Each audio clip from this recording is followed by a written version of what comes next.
Vale.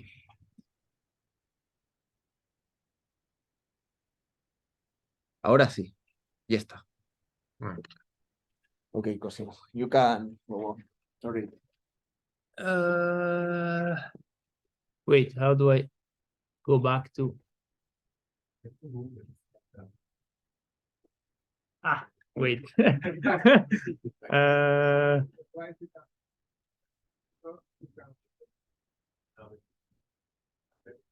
Where is it? Ocultar. This? No.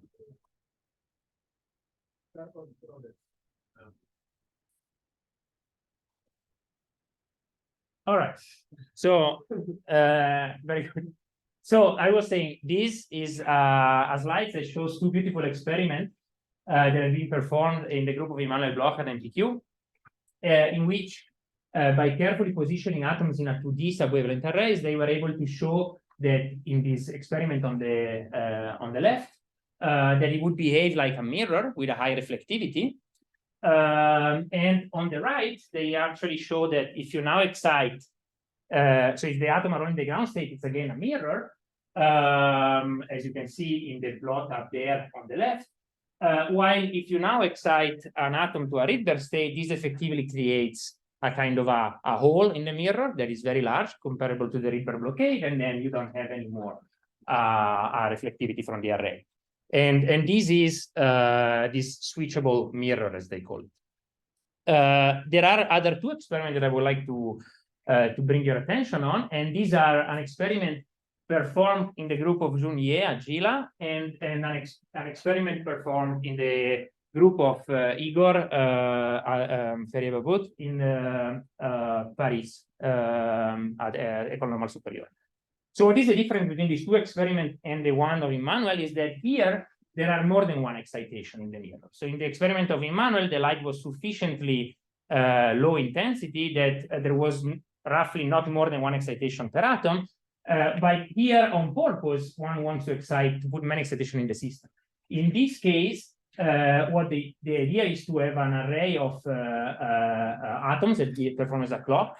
And the idea of having them dipole interacting is to, in principle, improve the sensitivity of this clock. And what they did was to actually measure this collective dipole shift that you expect in this system. And in this case was now a driven dissipative system in which they detected somehow an enhancement, a square enhancement on the light emitted in a particular direction from this cigar-shaped array. Okay, so of course, what these two experiments show is that these subordinate atomic arrays are possibly an ideal platform to study now interacting open many-body quantum system in the lab. And so let me discuss a bit about this type of system, and in particular, what is different, what are the differences in the many-body system that these array realize from the one that are usually studied. And the main difference is this correlated decay once again. So open dissipative system in general are studied, have been studied for many years, and the usual assumption is that each atom decay independently. But here there is a correlated decay. So in general, we can think of an open Markovian many-body system as, for instance, a collection of atoms interacting with the electromagnetic field. If now once somehow traces out the degrees of freedom of the electromagnetic field and obtain an effective model, an effective spin models, in which now the atoms or the spins are interacting both coherently by this Jij, which is a dipole interaction, and dissipatively by the interference in the photon emission. And they are described by a master equation that has a Hamiltonian that conserves the total number of excitation, because photon just mediates an exchange of interactions between the atoms. And also, and this is the part that is very relevant for us, there is a correlated dissipation between the atom. And in particular, this will be very important in our talk. This gamma ij matrix is a positive semi-definite matrix to conserve the complete positivity and trace preserving features of the Lindblad master equation. And encodes, of course, all the connectivity of this interaction and the dimensionality of the system. So, of course, solving this type of problems for an arbitrary number of excitation is very hard because this is a many-body problem. In principle, the interaction are long range. It is open, dissipative, and what we would like to do is to study, for instance, the time evolution, right? So we can do this in the lab, but we would like to make predictions, and this is a very hard task. Of course, this has not stopped people to work extensively on the system in the past. As I was saying, Lemberg, Garrosh, Glauber, and Agarwal have done early work on this system. However, for the particular case of array, there has been a lot of work recently by using several methods. Numerically, by using cumulant methods, the truncated linear approximation, or the Keldysh formalism, to obtain, in the case of Keldysh effective equation, and they can be solved numerically or in full numerical in the other two cases, but these are still very limited in the number of atoms that one can study or in the stability of the algorithm. Is there a... Oh, yeah, the battery. Low battery. Okay. So there are other methods that are maybe more problem specific, that are a combination of analytical insights and numerical methods, but again, these may lack the generality that we would like to have, and some of them have been conducted in are results that were done in the group of Anna in New York before I joined. All right. Okay. So, okay, so this makes this problem very difficult in principle. It's not on purpose, don't worry. This makes this problem very difficult on purpose to. So this problem is very difficult to solve. In general, to solve for the time evolution. But here, what I would like to do, instead of trying to brute force the time dynamics of the system, is to ask a different question. And the different question is how this collective decay affects the decay rate of the system, the photon emission, the emission excitation from the system. And in particular, the question I'm interested in is what is the maximum rate at which a system decays in the presence of correlated dissipation? And this is a way, in a sense, to circumvent the problem of solving for the full time evolution and hoping that answering this question will cast some light on the dynamics without actually solving it for the time evolution. And why I think so, or we think so, is because, well, if you have this correlated decay, you might expect, in general, that the photon emission rate from the system, or the decay rate of the system, is not, so if you here consider the evolution of the total excitation of the system, it is not just monotonically, like you have for an atom in free space. But it might have maximum or minima, is an example. And what we are interested in is this peak value of the max decay rate. And the goal is to find a scaling law for this rate for different dimensionalities of the system. And the hypothesis is that the environment in the region of the atom, of course, affects this scaling. So what are the consequences if you are able to find a solution to this question? Well, these might set a bound on dynamical processes, for instance, of how quickly the radiation is emitted from the system, right? Here you expect, if something happens like in the picture above, you expect that most of the radiation is emitted in a burst at the beginning. This, for the people that do quantum optics, is well known as the super radiance problem. And very little after that.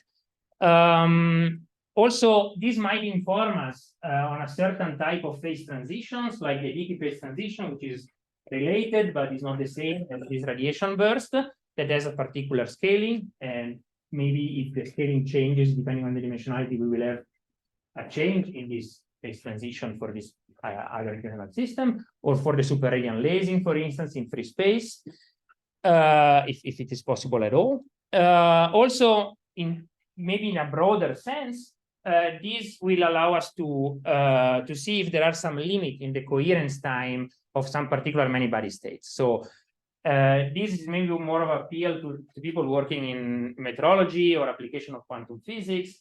Like what you do in your setup in your quantum simulator or quantum computer is to prepare many states, and you want to speed up the computation by increasing the density of the emitters, of the qubits, and this may come at the cost of this correlated decay. And then if there is correlated decay and you're able to set a bound on how quickly that decay, this will inform us on how long would this many-body state in principle survive. Okay, so with that, I hope to have made clear what is the question that we are after, and I divided the remaining part of this presentation in 3 points. I will try to describe first a general method on which we tackle this question. In the second part, I will apply these general ideas that are valid for any system described by the master equation that I showed at the beginning to the case of atomic arrays. So this will be just a specific form of this coupling that appeared in the master equation, and then I would try to see if we can find a rigorous scaling for this maximum decay rate, and these are some improvements that we are still working on. Okay, so let me start. So from the master equation that I showed you before, one can derive that the rate of emissions or of decay of the excitation is defined basically by the derivative of the total number of excitation, which is the operator that you see there, for a given state rho. Okay, so given a state rho, instantaneous decay is given by that, which, if you plug that into the master equation, can be written as the expectation value of this operator H gamma, which we call the auxiliary Hamiltonian, right? So this is, as you can see, is basically a Hamiltonian of a XY model or a flip-flop interaction dictated by this gamma ij. So then, if we want to find the maximum decay rate, is just overall the possible state is akin to find the maximum eigenvalue of such a many-body Hamiltonian. Okay, so this is basically a ground state problem, just inverted with a minus sign, and therefore we just want to find this effective, let's say, ground state or max state of this Hamiltonian. Of course, so let's make two examples when it's known the results of this maximum state. And these are two clear limits. So one is when atoms are very far away and independent, right? They don't interact. So then this gamma matrix is just diagonal. Then you have that this maximum emission rate is the one for the state of all atom excited, and it is just n times the decay of a single atom. The opposite limit is when all the atoms are packed very closely, and this is, for instance, a model that is considered by Dickey in the 50s. And in this case, the matrix you can approximate it as being like a matrix that has all elements constant and equal to the decay of a single atom. And in that case, it has been proven analytically that the emission rate scales as the square of the number of atoms. Okay, and it occurs roughly when all the atoms are alpha excited. Okay. All right. So, however, what we want to study is a generic problem when we are far away from these two extreme cases. And then the problem is it's still very complicated because, of course, we cannot do exact diagonalization of this matrix because it is unfeasible for few atoms, and we want to find the scaling with n. Moreover, finding the ground state of a generic to local Hamiltonian is QMA. So this is known by this result in 2006. So what we want to do instead is to use all the machinery that people have invented over the years to find and approximate ground states of Hamiltonian for this particular case that we have in mind. In particular, we are after a lower bound, which for the case of the max state is the same as what a variational ansatz can give you for the ground state problem, but also an upper bound. Okay, so, and ideally we hope that if this bound is sufficiently tight, maybe we can get, let's say if they scale the same, the upper bound and lower bound, we can get the scaling of this emission rate. And let me describe now in general how we hope to find this. Well, the lower bound, I will discuss it in a moment. Let me discuss how we go after the upper bound. And what is this Gershgorin circle theorem that I mentioned here? So this is one way to find to bind the spectrum of a matrix. So this theorem is very general. I don't know if maybe some of you know about it. I'll just quickly go over it. I actually like this theorem very much because it has a very nice graphical explanation. So what the theorem tells you is that given an n times n matrix A, its spectrum is all contained in the union of disks that are centered at the value of the diagonal element of the matrix, and whose radius is given by the sum of all the elements in the same row except the diagonal one in modulus. Okay, so these are applied also to complex matrices, not necessarily Hermitian. It's a general theorem. So let me graphically try to make an example of how this works. Okay, so this is a generic matrix 3 by 3. So what one does, let's assume that it's the for instance, the matrix is the diagonal elements are real. So then one takes these 3 elements and place them on the real axis. Okay, this would be real and imaginary axis. Then, for instance, it takes the 2 of the diagonal elements of the first row and calculate a real positive number, and this will be the radius, and we draw a disk around A11. So the same we do now for all the other 2, and then all the spectrum is contained in the union of digits. Since we are interested in the upper bound of the spectrum, what we are interested in is basically the point that lies here on the right. Okay. So in particular, in our case, the matrix is all real, so it's not disks, but it's segments, right? And then we want to compute basically that point over there, or to approximate it as better as we. Okay, so what about the lower bound? Well, with the lower bound, we just pick an unsat state. And what we do, we inspired by the decay model, which is this particular case in which all atoms were on top of each other, as I expressed before. We just diagonalize this gamma ij matrix, right? The diagonal elements correspond to the different decay channel, right? And then one takes the brightest decay channel, the one that has the largest decay rate. Okay, the eigenvector of that represents a collective state, and then we just apply this collective brightest decay rate many times, basically under the assumption that the fastest way a system decay is by always decaying through the brightest channel. Okay, and then this psi of n would be a state with n with a let's say if one starts from the fully excited state, after applying this jump operator m times, one is left with n minus m excitation, and so this m could be somehow this variational parameter, right?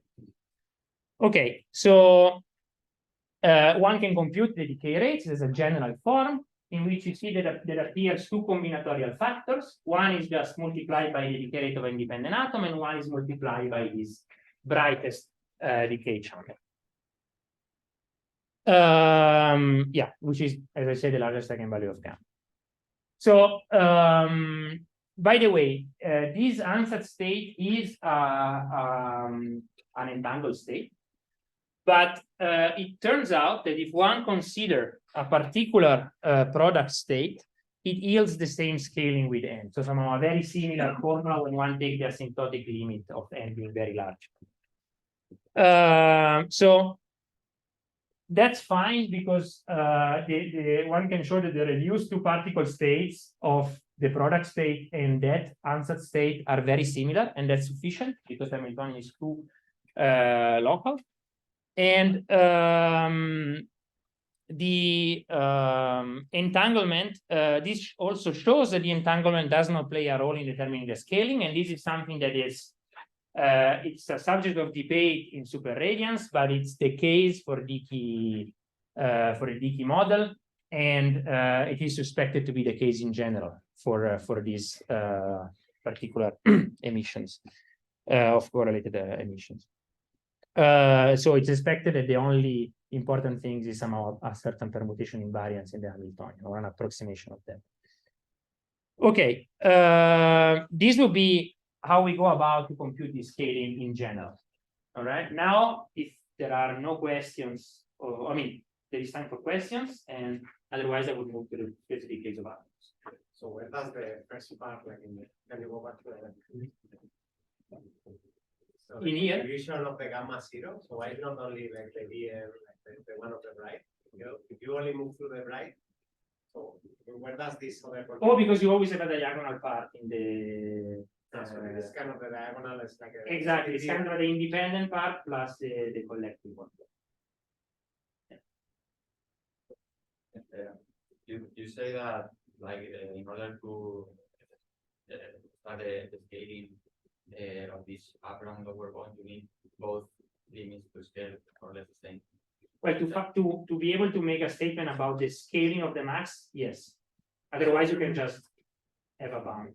So you have to think about that. It's like because I limits scale differently. We will see in a moment how they scale for the arrays. In general, they scale differently. Yes. So your operators are two-body, both dissipative and non-dissipative terms. So the only element that features into the matrix H gamma are due to the dissipative part. There is the actual Hamiltonian of the system doesn't play a role in here. That is at most two-body. Yes. There are only ways to do lower bounds of two-body Hamiltonians based on the new matrices. You got to impact new bodies and then look for the best eigenvalue you can get or something. So lower bounds, you mean now lower bounds of the ground state? Yeah, when you look for negative values, there would be lower ones. Here you look the upper bounds. Yes, there are improvements on the Gregorian circle theorem. This actually turns out to be always overestimating the upper bound by a lot, apart from one case. But I will discuss in the third part of the talk ways to improve that. But of course, there are much better ways to do that. Then if like if you can use product states, like so does it mean that you can find a classical method that is sufficient to calculate this many body? Does No. it imply this thing or like the entanglement? No, it doesn't imply that. It just tells you that the eigenvalue is well approximated by the product state, but this can be extremely far from the actual state that would maximize the actual eigenstate of the Hamiltonian. And whether the dynamics can be reduced to mean field, I think in the Dickey's case that's correct, but already for arrays to reproduce the photon emission rate, they use cumulant of higher order, so up to 3. Third order, it seems to capture the peak correctly and be very bad in the tail. So this already shows that it's not mean field will not be now. Okay, so then let me go to this second part. So let's consider the particular case of atomic array. So here is a schematic picture of a 1D array, but we will consider both 2D and 3D. And what happens is just a particular case of this gamma IJ matrix that is obtained by a physical model of tracing over the electromagnetic degrees of freedom. And here you get this matrix as basically a complicated shape. What I want you to understand is that this is just long range interaction. In principle, it can have up to 1/r interaction, and it's oscillating, so it's also non-convex. Right? So this is generally a quite complicated way that this spin interact. But in the end, it's this basically XY model of flip-flop. Okay, so and yeah, exactly. So to this particular model, we can apply the methods that I described before, and we can find, for instance, for the Gershgorin, we can compute analytically this bound, an approximation of this upper bound. And what it turns out is that for an array of dimension 1, this depends very much on the polarization, and the reason is that for perpendicular polarization, you have an actual 1/r. I mean, you have this 1/r contribution plus oscillation, and for the parallel, you don't have it. This 1/r2. Okay, so this shows this big difference in the scaling of the array. For 2D, it scales as m to the power of 3/2, and for 3D as 5/3. So this seems to not tell much, but you can rewrite for 2D and 3D the way in this scaling in the following way. And then this seems to suggest that if capital D, which is the dimensionality of the lattice, goes to infinity, you recover kind of the decay model, no? And so then I don't want to. I mean, this is a very suggestive things, but I don't think it's very rigorous, because what we are doing here, we are fixing the electromagnetic field, which fixes the way the spin interact to be in three-dimensional space, and we are somehow artificially creating a three-dimensional lattice, okay, in this three-dimensional space. One can try to do that by considering, for instance, so these are very typical lattices. One can try to change the geometry of the lattice to increment the nearest neighbor effectively, or and this doesn't change anything in the scaling, changes the prefactor. One can even go further to say, like, can we consider quasi-crystal or incommensurate crystals to see if effectively one can engineer in this way a kind of a higher dimensional lattice, and these methods do not work. So in the end, it turns out that it's just really the physical dimension.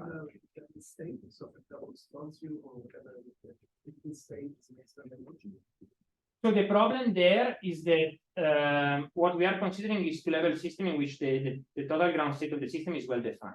Now, if you have many ground states, it is unclear if you have the same type of physics of this burst of radiation, because now you can go to different final state and you don't have an effective interference that gives this burst. This is still work in progress. I know that there are some work about that. So the short answer is we have not tried, and but I'm not sure if this would work there. Sorry, I didn't understand how does it enter the lattice constant in this scale? Like the Oh, it's a prefactor. The lattice constant is a prefactor in front of this scale.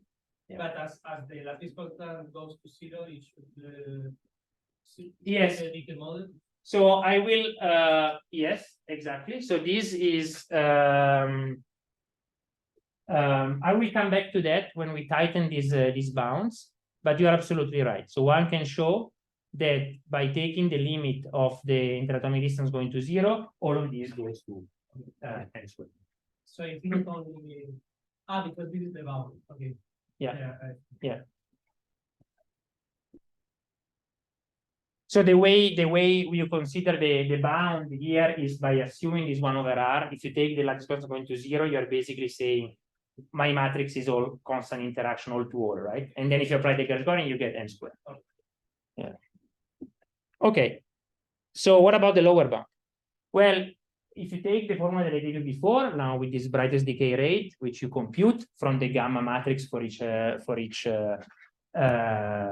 dimensionality, you get basically in the large n limit that this rate is approximated by this n times gamma bright, right? So then the question is, how does gamma bright scale? So the largest, this is the largest eigenvalue of this gamma ij matrix, which is an n times n matrix, okay? So it doesn't scale with exponentially with the number of atoms, which is just this connectivity matrix.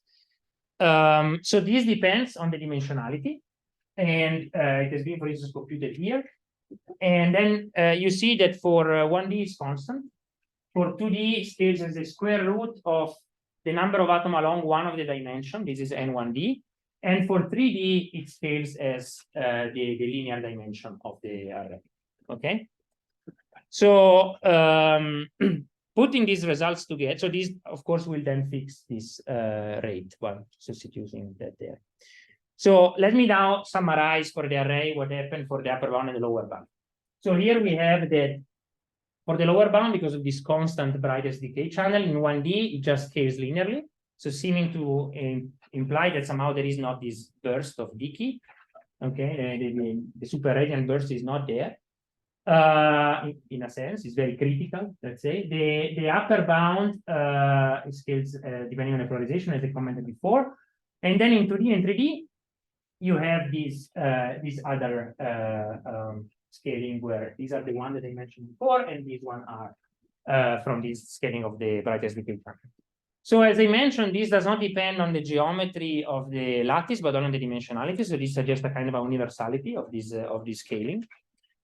And yeah, however, this is where we were a few weeks ago.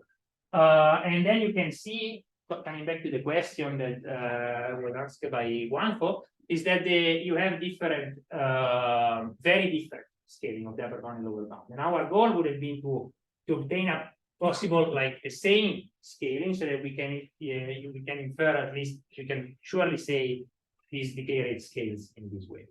So then we would like to tighten this upper bound. So to see the burst is enough that is beyond linear.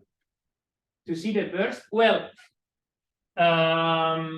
in a sense, you also have a burst for the 1D, right? But this is like, so depends what you mean by a burst, right? So some people take as a criterion of a burst occurring whenever the slope of the initial decay is positive, right? So then you have it for a sufficiently small interatomic distance, also for 1D. But the scaling of the peak, it's just linear with n. It's just a prefactor, right? So if you call that a burst or not, I think it's a matter of your liking, but I would probably say no. And the other one just show that there is in principle a different scale. I want to insist on the previous question. It's not clear to me what is you assume about the lattice constant so that it doesn't affect here. But in 1D also if they are very, very close, it could be Okay, so it's time to maybe present this. This is how the gamma bright scales as a function of for a 2D parallel array, for instance. We could repeat this calculation for 3D and so on. And I told you before there was this square root of the number of the linear dimension. Well, this turns out to be correct for a very large number of atoms as soon as D is finite, the interatomic separation. But you see here, maybe it's not so easy to see, that there are deviations when the arrays are small. And these are due to this finite interatomic distance. Now, if you would take this gamma bright and fix D, okay, the interatomic distance, and plot is a function of n, you would basically see this scaling asymptotically, but here you don't see it. And what turns out is that if you go to very small n, or let's say a very small d, okay, and few number of atoms, you will see indeed a linear dependence. So this would imply that you can have a kind of a decay scaling at that point. This is still work in progress to realize if there is a critical distance at which that happens. And at the moment, we seem not to find it. It's very dependent on D and the number of atoms. What we hope to find, or what we are pursuing, is this idea that this gamma ij will change sign at some point, right? So what if you have a D that is sufficiently small that you can fit many atoms before this gamma ij changes sign, so that effectively it's a kind of a decay interaction of the work. It seems not to work too well. So yeah, I don't know if this answers your question. Okay.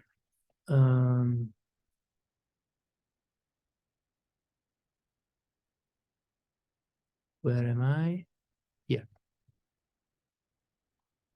Okay. Are there other questions before I go tightening these bounds?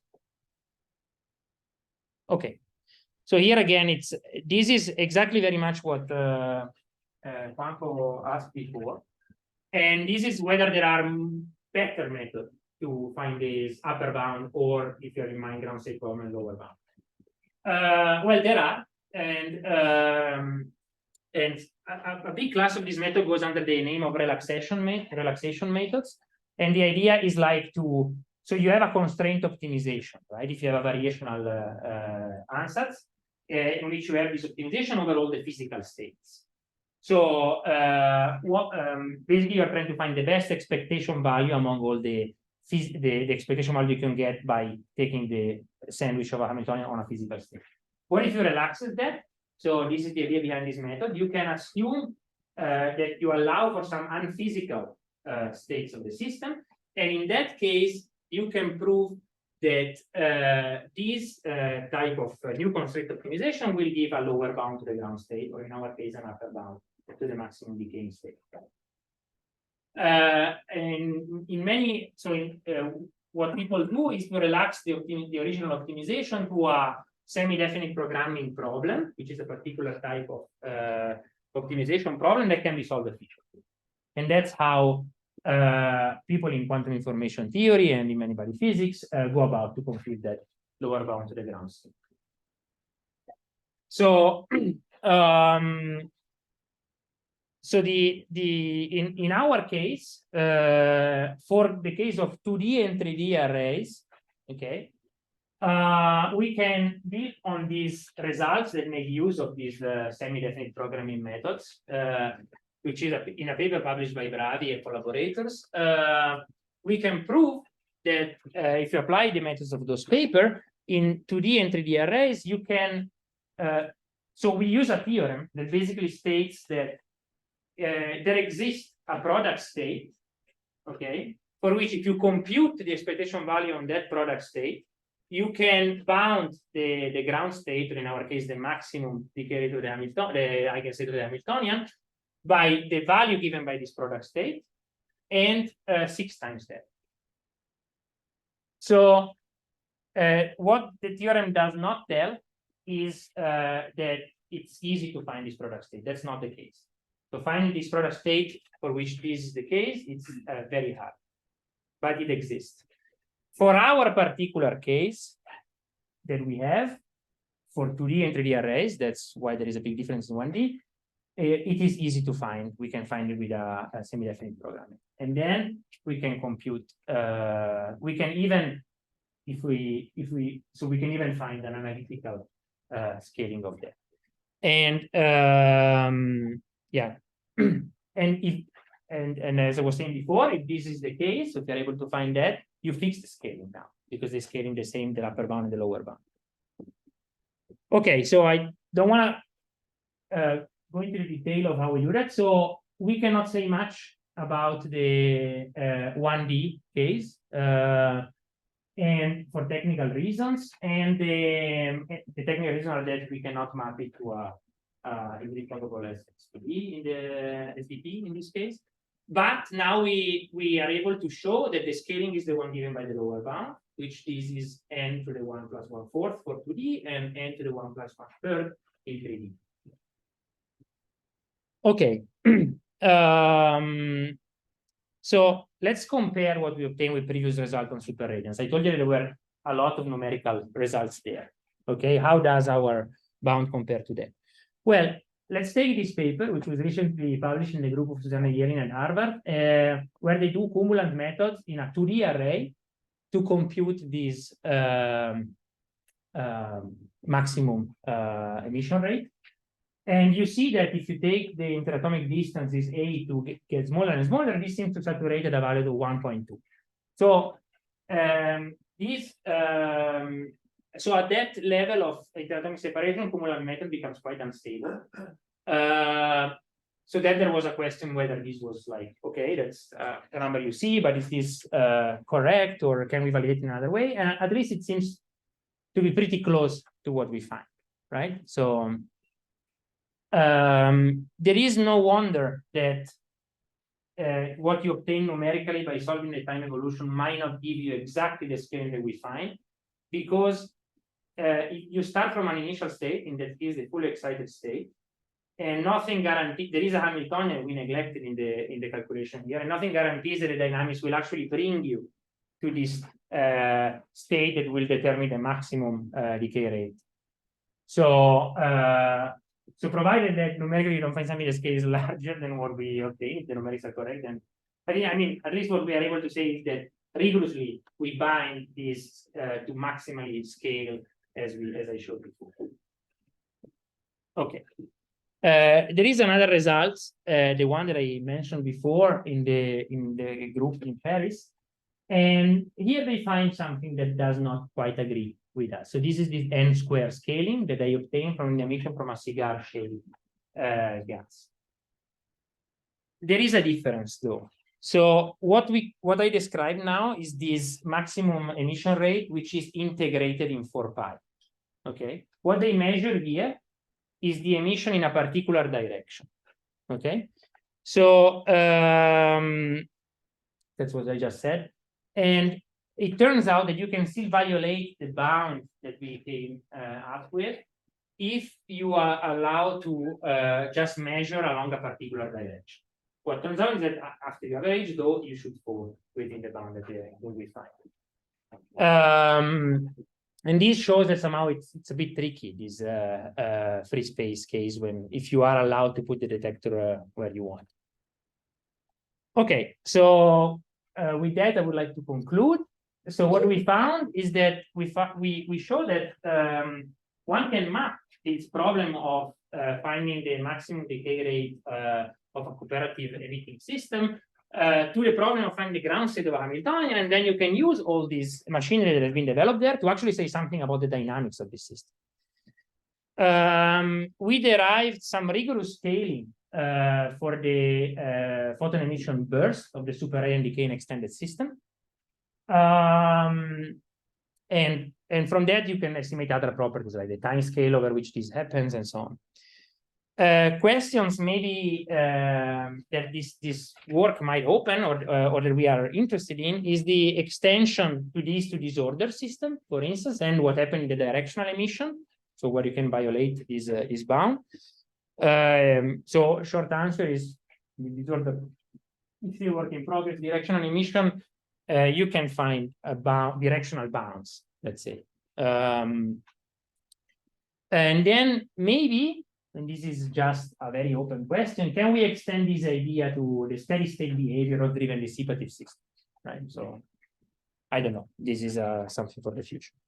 And yeah, thank you very much for your attention, and happy to take any question you might have.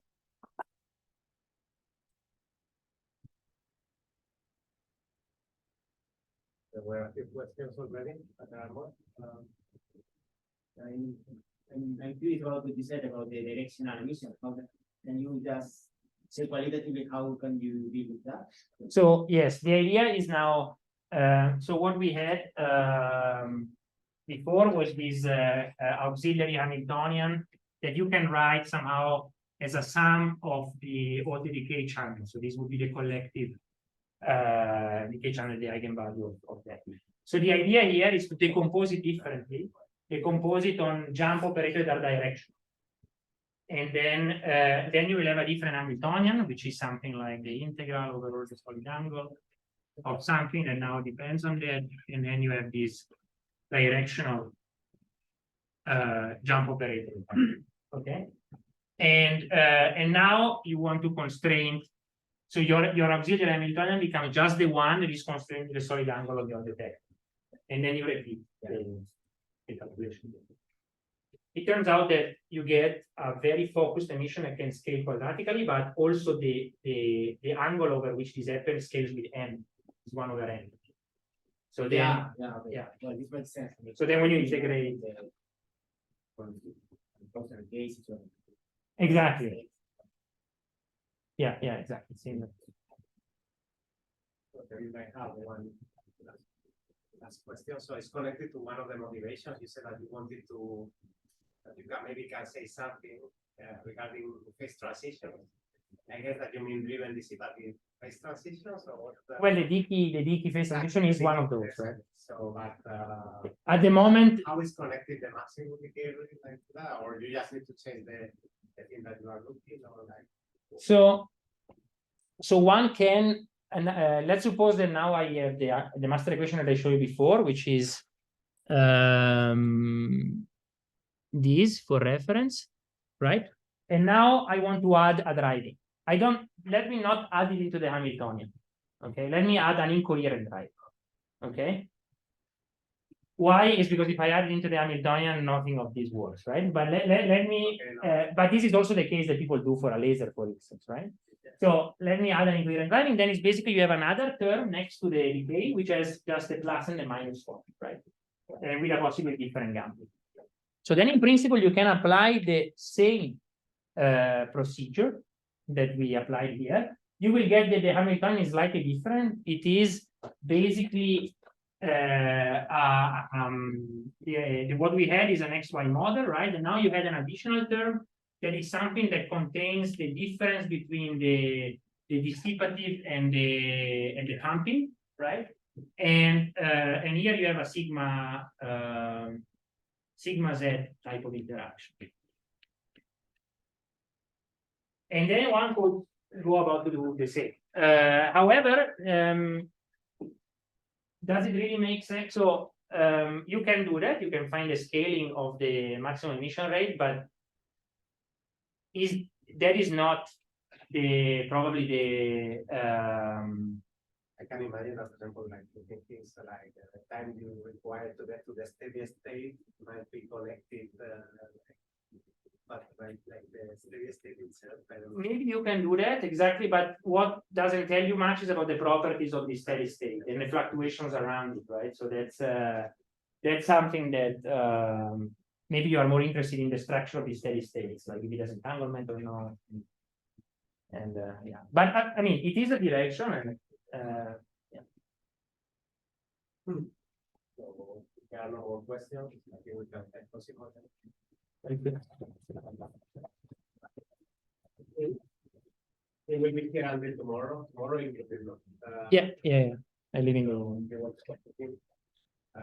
so it will be mostly in the salon. No, in the office of Iñaki, the second floor of the 113. So we can go to that.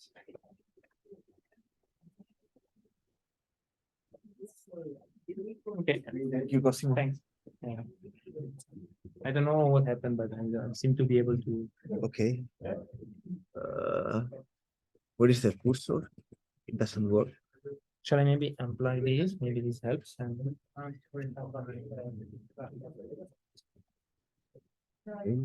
okay. No, not first. No. But wait, you are somehow. You can.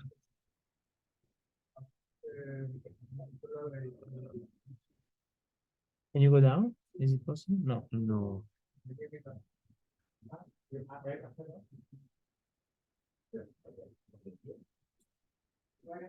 Maybe come and see.